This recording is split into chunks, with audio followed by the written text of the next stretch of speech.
Okay, it's about 3 hours now, and you can see that the swarm is now moved off the rose bush and moved into the box.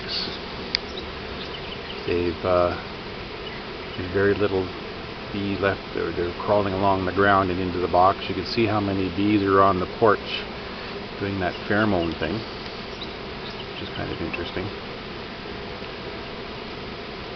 Anyway, I think they've moved in.